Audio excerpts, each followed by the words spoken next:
Neil Mosley, writer, speaker, consultant, specializes in digital and online education and learning. He's actively sharing his insights and highlighting the works of others on social media to an audience of thousands of people.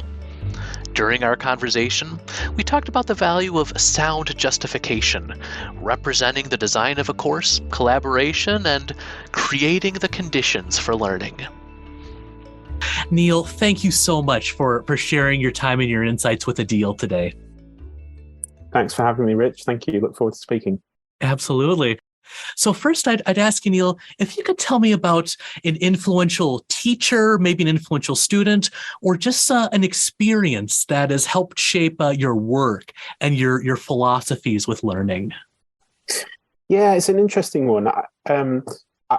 I wouldn't say that there's necessarily one person that's shaped my the way I think about kind of learning and design and online learning. I think I've kind of had a bricolage of stuff really from different people that's probably caused me to sort of think and reflect and maybe change what I do or try different things. And I think probably those that have been maybe most influential to me have been, maybe how I'd describe it, is those that have kind of that are seeking to have maybe a sound justification for what they're doing in learning and teaching. So I've taken a bunch of stuff from, researchers and kind of evidence-informed advocates. So you can think of people like, I guess, Paul Kirshner and Richard Mayer and Richard Clark, Daniel William, Dylan William. There's lots of kind of really important, I think, advocates for evidence in education, or at least being informed by something such that you can kind of justify what you do. So, I'm pretty active in terms of reading and digesting all of that kind of stuff on a regular basis. And so that's where I kind of draw my inspiration from, those kinds of people who are really keen to base what they're doing on some really kind of sound and justifiable as much as possible principles. I kind of think, teaching and learning is so hard. I think it's one of the most complex things. I think we don't always appreciate that. And, so we have to just navigate these complex scenarios and environments, and we kind of got to use, the best judgment that we can. And so, some of those people who have gone, before me, who have done a lot of work and a lot of research around these kind of things, those are the kind of giants that you sort of stand on the shoulders of, really, to try to make good judgments within the kind of constraints and the difficulties that you face when you're kind of working on things like online programs or courses and things like that. In terms of experiences, I think one of the really important formative experiences for me was, I guess, my first real job in higher education, which I happened to land into a business school here in London called Imperial College Business School. And I just so happened to land into a probably fairly rare environment at that time, in which there was a decent level of investment in online education.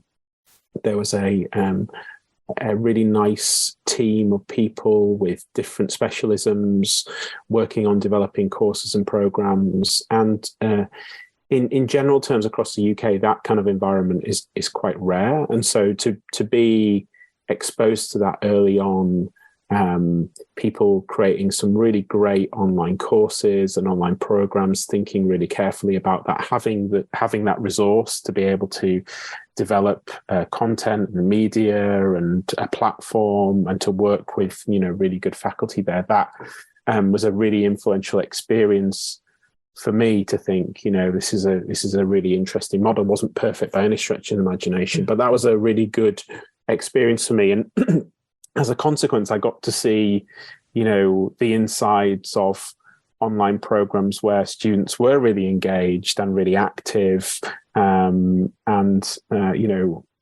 That's not always the case, unfortunately, for some courses and programs. But that was a really good experience for me, in terms of the conditions of that particular organization and environment, but also kind of really seeing, this is a really great form of learning and studying as well.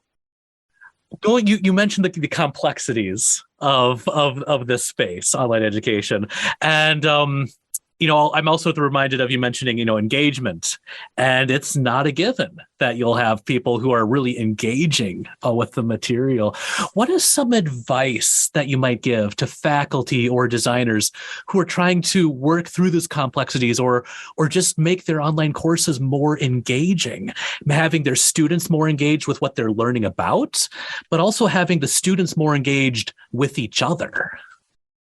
Yeah, that's a really good question. And it's a question that comes up so much, particularly in online education, particularly given all that we've had in the past few years. I think there's some fundamentals. I think oftentimes people ask that kind of question when they're maybe midway through a course. Mm-hmm. And so it's about almost kind of firefighting a problem at that particular moment in time.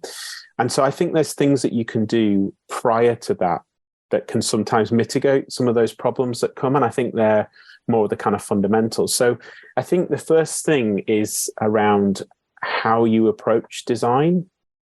So I think the first thing that I'd say, and one thing that I find a lot when I work with subject matter experts or academics, is that there isn't often a particular way of representing the designs of courses.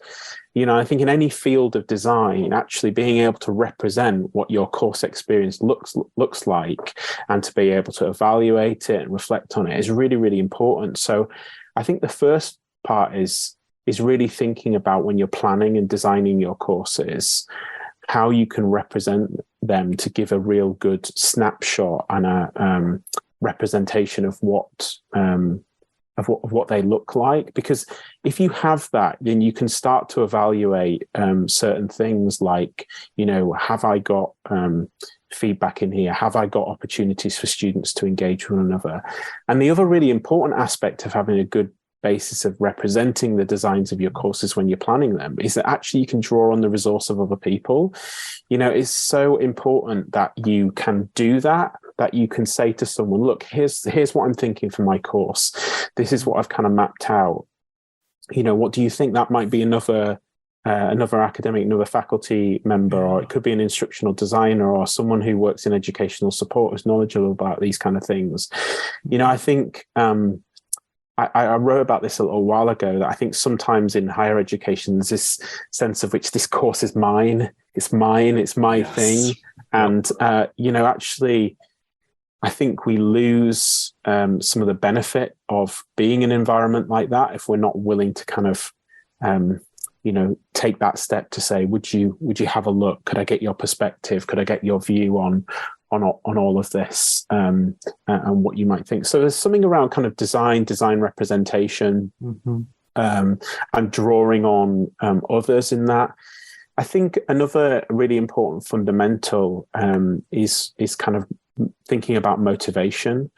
So I think it was kind of I forget the full name, but there's a chap called Keller, isn't there? The kind of ARCS model of motivation, and in one of his books, I think the question that he poses to educators is, look, how do you think about motivational strategies and approaches deliberately when you're designing your courses? Are you thinking about, how am I going to address the area of motivation when I design my courses? There's lots of stuff to think about, right? There's learning outcomes and assessment, but motivation is such a key kind of part of the fabric of learning, that thinking about that more deliberately, I think it's really, really important. And I think often break that down into a few different things. So there's kind of value, we're motivated by what we value. So how in your course design can you amplify and illuminate the value of what students are learning? How can you understand what students value and then align your course to those things where possible?